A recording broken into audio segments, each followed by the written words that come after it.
Hello everyone. तो खेसारी लाल यादव जी, रक्षा गुप्ता और मणि भट्टाचार्य का एक बहुत ही बेहतरीन मूवी को रिलीज़ किया जा रहा है, जिस मूवी में गीत लिखे हैं कृष्णा बेदर्दी जी और म्यूजिक भी दिए हैं पूरे मूवी में कृष्णा बेदर्दी जी ही।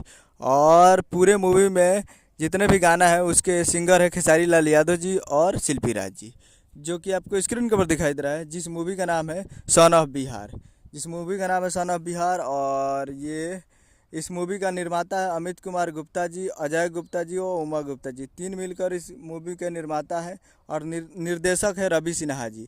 तो ये भोजपुरी फिल्म है एक, और ये वर्ल्ड टेलीविज़न प्रीमियम हो रहा है। वर्ल्ड टेलीविज़न प्रीमियम हो रहा है, यानी ये रिलीज़ किया जा रहा है 10 मई शुक्रवार शाम 7 बजे, और 11 मई शनिवार दोपहर 3 बजे इस मूवी को रिलीज़ किया जा रहा है, वो भी टीवी पे। जी हाँ, बाप रैपचिक रैपचिक टीवी चैनल पर इस मूवी को रिलीज़ किया जा रहा है।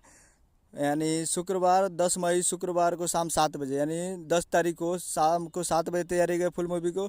और 11 मई को शाम को 3 बजे तैयार रहेगा, दोपहर को 3 बजे देखने के लिए इस मूवी को। तो आप लोग तैयार रहिएगा रैपचिक टीवी चैनल पे। तो ये यही अपडेट था। मैं इसके वीडियो चला चैनल को सब्सक्राइब बेल आइकन कर सकते हैं। तो खेसारी लाल यादव जी का लेटेस्ट मिलाते हैं। मिलते हैं अगले वीडियो में, तब तक के लिए जय हिंद, जय भोजपुरी।